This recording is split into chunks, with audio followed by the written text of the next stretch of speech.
Hi students, मैं अश्विन। मुझे उम्मीद है आप सभी अच्छे होंगे।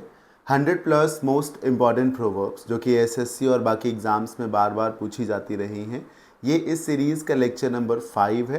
पिछले 4 क्लासेस में मैंने हर लेक्चर में 10 प्रोवर्ब्स यानी कि टोटल में 40 प्रोवर्ब्स पढ़ा दी हैं। आज उसी से आगे चलते हैं, फ्रॉम 41 to 50। स्क्रीन पे आपको 3 प्रोवर्ब दिख रही हैं, इन्हें पढ़ते हैं। Rome was not built in a day, time and tide wait for none, या फिर no man, too many cooks spoil the broth. आइए बारी बारी से इन्हें समझते हैं।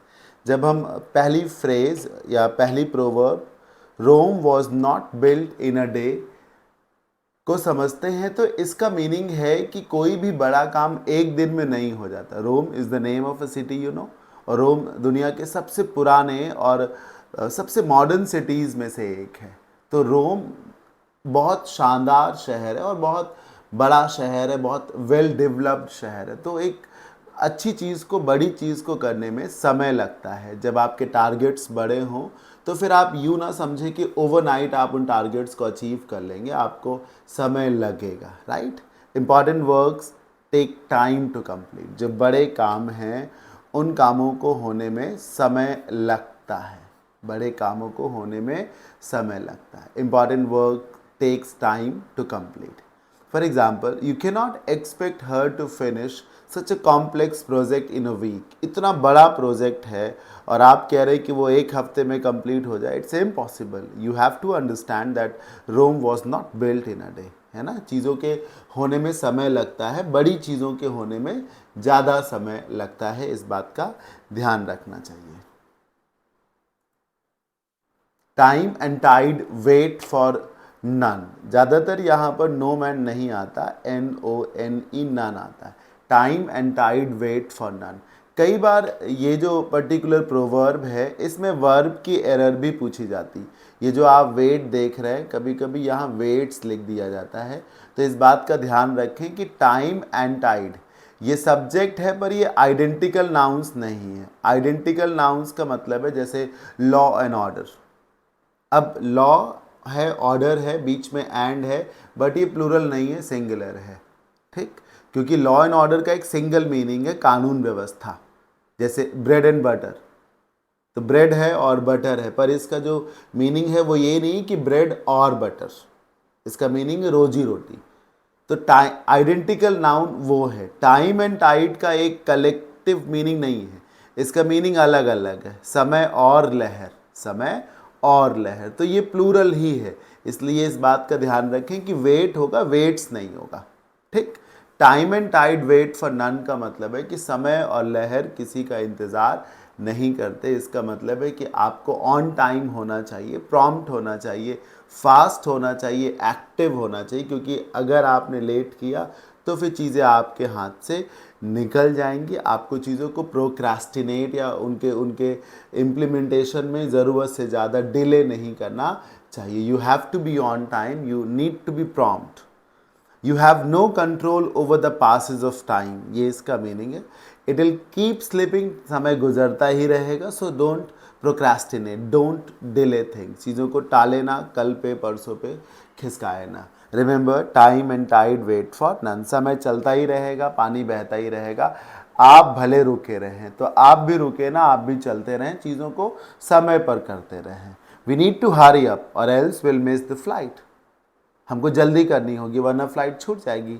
You know, time and tide wait for none, ये है। 43 बहुत ही इम्पॉर्टेंट प्रोवर्ब है, हालांकि ज़्यादा पॉपुलर प्रोवर्ब नहीं है। बहुत सारे स्टूडेंट्स ने इस प्रोवर्ब को सुन नहीं रखा होता है, unlike the first 2 proverbs. Rome was not built in a day, time and tide wait for none, ये बड़ी पॉपुलर प्रोवर्ब्स हैं, हर किसी को की सुनी हुई होती हैं। पर ये proverb too many cooks spoil the broth ज़्यादा लोग सुने नहीं होते हैं। देखिए, इसका मतलब है कि जब किसी काम को बहुत सारे लोग करने की कोशिश करते हैं तो काम वो बनने के बजाय जो है बिगड़ जाता है। एक पेंटिंग बनानी हूँ, मैं बना रहा हूँ, आप बना रहे, 4 लोग आके उसको बना रहे हैं, तो वो अल्टीमेटली बनेगी नहीं, बिगड़ जाएगी। क्योंकि हो सकता है कोई कलर मुझे ठीक ना लगे तो आपको ठीक लगे। तो जब किसी काम को ज़रूरत से ज़्यादा लोग करते हैं तो काम बनता नहीं है, फिर वो बिगड़ जाता है। बनता नहीं है, वो क्या बिगड़ जाता है। देखिए कुक्स का मतलब वो लोग जो कुकिंग करते हैं। ये जो इसमें एंड में ब्रोथ वर्ड है ना, broth is a kind of soup, soup is a kind of dish यानी कि फूड। तो ब्रोथ जिसका मतलब सूप से है, ये फूड में आ जाएगा।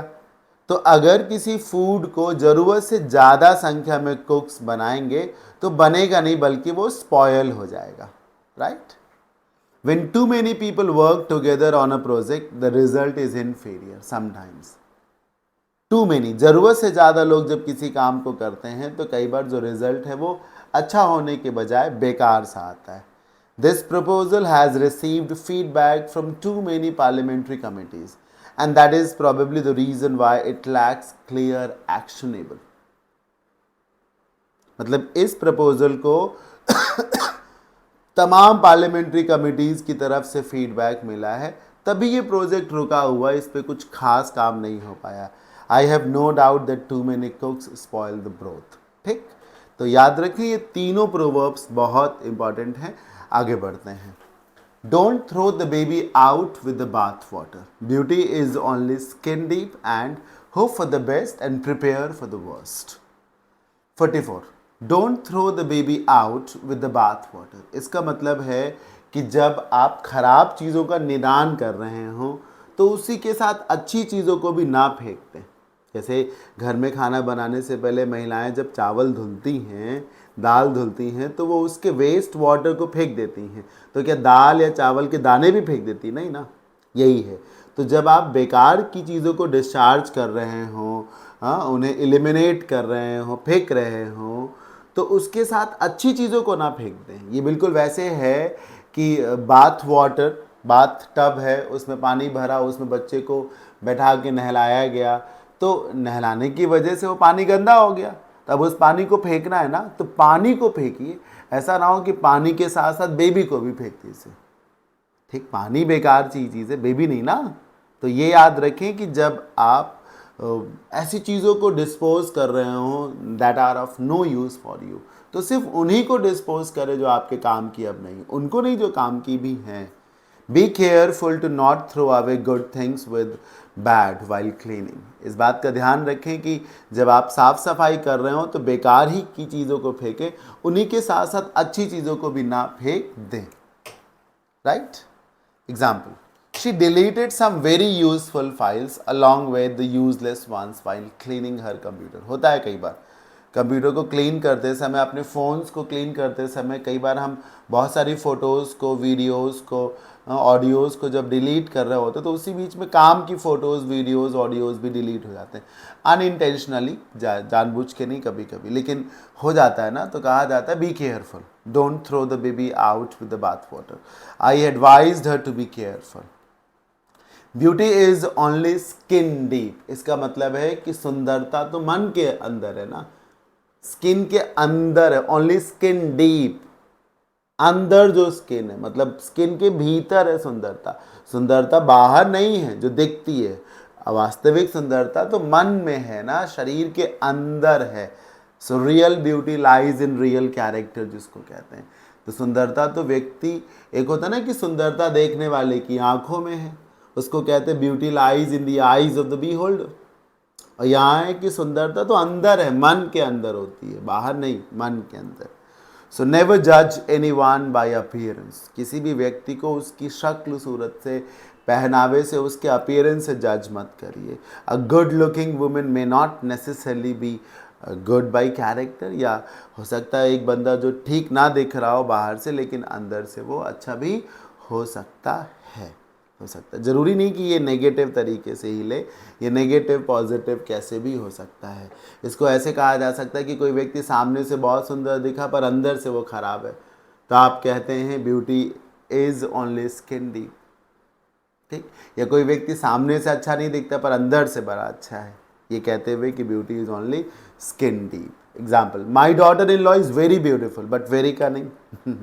वो सुंदर तो बहुत है लेकिन बहुत काइयाँ हैं, बहुत चालाक है, बहुत लड़ाकू है। Hope for the best and prepare for the worst. इसका मतलब है कि उम्मीद करें कि सब अच्छा होगा, लेकिन तैयारी ऐसी रखें कि सब खराब होगा। मतलब उम्मीद ये रखें कि सब सही होगा, लेकिन तैयारी इसके लिए भी रखें कि अगर ख़राब होगा तो क्या करेंगे। हम लोग बाइक चलाते समय हेलमेट वेयर करते हैं, कार चलाते समय सीट बेल्ट पहनते हैं, तो क्या हम ये सोच के पहनते हैं कि लड़ ही जाना है? नहीं ना, हम ये उम्मीद करते हैं कि लड़ेंगे है ही नहीं। लेकिन ये जो हेलमेट पहनना, ये एक प्रिपरेशन है कि अगर ऐसा होता है तब भी हमको कोई डैमेज ना हो। मेरी बात आप समझ रहे हैं ना? जब कंट्रीज़ न्यूक्लियर वेपन्स को प्रोक्योर करती हैं तो क्या लड़ती हैं उनसे? ऐसा तो नहीं है। तो वो ये उम्मीद करती है कि लड़ाई करनी ही नहीं पड़ेगी, लेकिन तैयारी तो वर्स्ट की करके रखी है कि अगर लड़ाई करनी पड़ी तो बॉर्डर के आसपास आर्मी को डिप्लॉय किया जाता है इस उम्मीद में नहीं कि लड़ाई होती रहेगी, इसलिए नहीं कि लड़ाई करनी, बल्कि इसलिए कि अगर होने लगे तब। यही उम्मीद करते हैं कि लड़ाई नहीं होनी, लेकिन होने लगे तब वो है। So in any situation be optimistic about the result.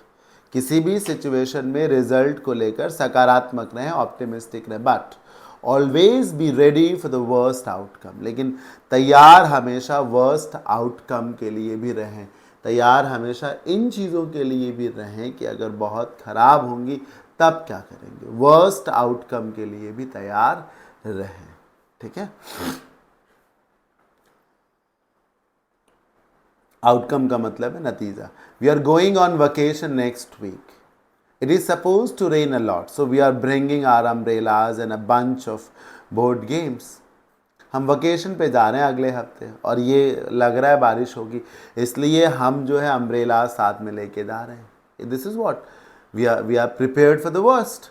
हालांकि हम साथ में बोर्ड गेम्स भी लेके जा रहे हैं, ये उम्मीद कर रहे हैं कि बारिश नहीं होगी। So we are hoping for the best but we are prepared for the worst too. ठीक, उम्मीद ये करें कि सब अच्छा होगा, तैयारी ये रखें कि अगर बुरा होगा तो कैसे मैनेज करेंगे। Keep your friends close and your enemies even closer. Laughter is the best medicine, like father, like son. Keep your friends close and your enemies closer. रहीम का एक दोहा है कि निंदक नियरे राखिए आंगन कुटी छवाए, बिन पानी साबुन बिना निर्मल करे सुहाए। तो यही कहा जा रहा है कि दोस्तों को करीब रखें और दुश्मनों को और ज़्यादा करीब रखें। यानी कि वो व्यक्ति जो आपकी आलोचना करता है उसको अपने करीब रखें। इससे क्या होगा ना, एक तो आपको अपनी कमियों का भी एहसास होगा, पता चलेगा, और दूसरा वो जो आपका दुश्मन है जब आपके आसपास होगा तो आप उसकी हरकतों को ज़्यादा अच्छे से नोटिस कर पाएंगे। दुश्मन अगर आपकी आंखों के सामने है तो आप बेहतर तरीके से नोटिस कर सकते हैं कि वो क्या करना चाहता है, और आंखों के सामने नहीं है तो वो पता नहीं कौन सी चाल चल रहा, पता ही नहीं चलेगा। इसलिए बहुत से लोग जो हैं ऐसा ही तरीका अपनाते हैं कि उस व्यक्ति को अपने साथ ही रखते हैं जो एक तरीके से उनके अगेंस्ट है, ताकि वो उसके हर मूवमेंट को क्लोजली वॉच कर सकें और इस बात के लिए तैयार रह सकें कि वो कुछ कर ना सकें। If someone is your enemy, treat them like a friend, so you can be ready if they ever try to betray you. अगर कोई आपका दुश्मन है तो उसे दोस्त के तरीके से ट्रीट करें। इससे क्या होगा कि उसको नहीं एहसास होगा कि आप उसको झूठ मूठ का दोस्त मान रहे हैं, ठीक है। ऐसे में जब वो कोई और आप सब कुछ वॉच भी कर रहे हैं तो ऐसे में उसको लगेगा कि आप कुछ नहीं वॉच कर रहे हैं और वो अपनी चाल चलेगा, बट आप तो सब कुछ वॉच कर रहे हैं, तो आप उसकी चाल को पकड़ लेंगे। ये है story. So we don't trust each other, but we have to be nice to each other because we work for the same company. हम एक दूसरे पे भरोसा नहीं करते, पर हमें एक दूसरे से ढंग से पेश आना होता है क्योंकि हम सेम कंपनी के लिए काम कर रहे हैं। I am worried about him stealing my position. मैं इस बात को लेकर चिंतित हूँ कि वो मेरी पोजीशन हथिया सकता है। So I am going to keep being nice to him, ताकि मैं उसके इरादों को भांप तो सकूँ। मुझे डर है कि वो मेरी पोजीशन हथिया सकता है, इसलिए मैं बहुत घुल मिल के बात करता हूँ ताकि मैं नोटिस कर सकूँ उसके मन में क्या चल रहा है। ठीक, laughter is the best medicine, ये आयुर्वेद बोलता है कि हंसना बहुत ज़रूरी है सेहत के लिए। समझ रहे हैं, हंसना बहुत ज़रूरी। When you are in a difficult situation, laughing can make it easier to get through that situation. अगर आप मुश्किल हालात में हैं तो मुस्कुराइए। ठीक, इससे क्या होगा कि आप कई बार परेशानियों से बाहर निकलने की हिम्मत जुटा सकेंगे। You can muster courage. I am sorry to hear about your dog, want to watch a funny movie. I am sorry to hear about your dog. जब आप बोलते ना ऐसा सुनकर अच्छा नहीं लगा, मुझे ये जानकर अच्छा नहीं लगा। मान लीजिए किसी ने पेट पाल रखा था बट इट इज़ नो मोर, तो किसी ने कोई डॉग पाल रखा था पर वो अब नहीं रहा, तो कह रहा मुझे बहुत दुख है इस बात का, लेकिन आप परेशान हैं तो मैं जो है आपको सजेस्ट करूँगा कहीं घूमने चलें। इससे क्या होगा कि आपको थोड़ा सा मूड चेंज होगा, मूड फ्रेश होगा। अब आप उस स्ट्रेस से, हाँ, उस परेशानी से हो सकता है खुद को बाहर कर ले जाएं, हो सकता है खुद को बाहर कर ले जाएं। लाइक फादर लाइक सन, जैसा बाप वैसा बेटा। लाइक मदर लाइक डॉटर, जैसी माँ वैसी बेटी, जैसा बाप वैसा बेटा। ये न्यूट्रल फ्रेज है, इसके सकारात्मक नकारात्मक दोनों असर हैं। Take example of the present chief justice of India mister D.Y. Chandrachud ji. उनके पिताजी Y Chandrachud was the CJI of his time and he is the CJI of his time. Like father like son. अब पिताजी ने भी बहुत कुछ अचीव किया, चंद्रचूड़ साहब भी बहुत कुछ अचीव कर रहे हैं, ये दोनों चीज़ें अच्छी हैं। अब कोई गुंडा है, उसका बेटा भी गुंडा है, तो ये दोनों चीज़ें खराब है। तो जैसा बाप वैसा बेटा, बाप अच्छा तो बेटा अच्छा, बाप खराब तो बेटा खराब। ये said when the son is similar to his father, like mother like daughter, ये भी होता है। Ryan started playing hockey at a very young age. He's just like his dad. Ryan ने बहुत कम उम्र में ही हॉकी खेलनी शुरू कर दी थी, बिल्कुल वैसे जैसे कि उसके फादर ने करी थी। लाइक फादर लाइक सन। 40, ये आज के सेशन की लास्ट प्रोवर्ब है। People who live in glass houses should not throw stones at others. कि जहाँ पर आप पीपल देख रहे हैं, कभी कभी इसकी जगह पे दोज आ जाता है। इस प्रोवर्ब को हिंदी में कहते हैं कि वो जिनके खुद के घर शीशे के हों, जो ग्लास हाउसेस में रहते हों, शीशे के घरों में जो लोग रहते हों, उन्हें दूसरों पर पत्थर नहीं फेंकना चाहिए। मतलब जो खुद कमजोरी में हैं, जो खुद तंग हैं या जिनमें खुद कमियां हैं, उन्हें दूसरों को उनकी कमियों का एहसास नहीं कराना चाहिए। समझ रहे हैं ना? Don't criticise someone if you are not perfect either. Don't be a hypocrite. आप किसी को की आलोचना ना करें, खासतौर पे तब तो बिल्कुल भी नहीं जब आप भी परफेक्ट नहीं हैं। या तो आप परफेक्ट हो तब तो ठीक है, जब आप में भी कमी है तो दूसरे की क्या आलोचना आप कर रहे हैं, right? Why are you be always bothering her about being addicted to her phone? वो फोन ज्यादा यूज करती है, she is addicted to her phone, पर आप क्यों इतना परेशान है, या फिर आप क्यों उसको बार बार इतना परेशान करते हैं कि वो फोन बहुत यूज करती है? क्यों? You have been smoking for 20 years and haven't been able to give it up till date. 20 साल से सिगरेट पी रहे हो, छोड़ पाए हो आज तक? अपने आप को सुधार नहीं पाए हो और उसको सुधारने के लिए कह रहे हो। So don't throw stones at others since you live in glass houses, right? तो ये थी आज के सेशन की 10 प्रोवर्ब्स। आई गेस आपको ज़रूर समझ में आ गई होंगी। हाँ, सेशन को वाइंड अप करने से पहले अगर वोकैब आपके लिए एक बड़ा इशू है, एग्ज़ाम में आपका वोकैब का सेगमेंट गलत हो जाता है, then here is the solution. Word power 2024 ये बैच है मेरा, ऑनलाइन बैच है।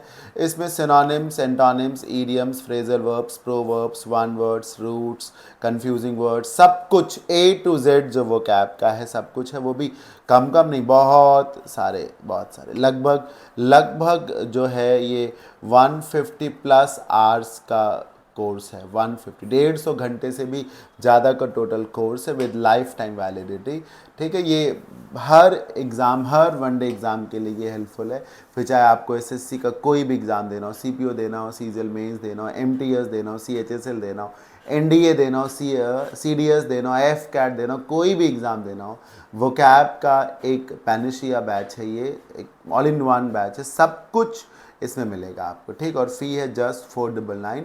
अगर आप फिनेंशियली बैकवर्ड हो तो आप इस नंबर पे कांटेक्ट करें, आपकी फ़ीस को कुछ और भी कम किया जा सकता है। हाँ, अगर आप आर्थिक रूप से सक्षम ना हो तो। ठीक, और अगर आपको कंप्लीट ग्रामर, वोकैब, कॉम्प्रिहेंशन सब कुछ पढ़ना है A to Z, वो सिर्फ वर्ड पावर का बैच था, ये ग्रामर भी उसमें इंक्लूडेड है, कॉम्प्रिहेंशन भी है। तो इस बैच की टोटल फीस है 999। सारे ही एग्ज़ाम्स के लिए अप्रोप्रिएट बैच है, यूज़फुल बैच है, लेटेस्ट कंटेंट के साथ है, और आप इस बैच के लिए जा सकते हैं। ठीक, कोई कन्फ्यूज़न हो तो आप इस नंबर पे कांटेक्ट कर सकते हैं। अगर आपको ऑफलाइन क्लासेस करनी है तो मैं आलमबाग लखनऊ में पढ़ाता हूँ, फिनिक्स मॉल के पास, ये इंक्वायरी नंबर है। यू मोस्ट वेलकम, बिल्कुल आइए। ठीक, मुझे उम्मीद है आपको आज का ये सेशन ज़रूर समझ में आया होगा। जो 10 प्रोवर्ब्स मैंने पढ़ाई आपको, उनका मीनिंग अब आपको पहले से ज़्यादा क्लियर हो गया होगा। मिलते हैं नेक्स्ट सेशन में। Thank you so much.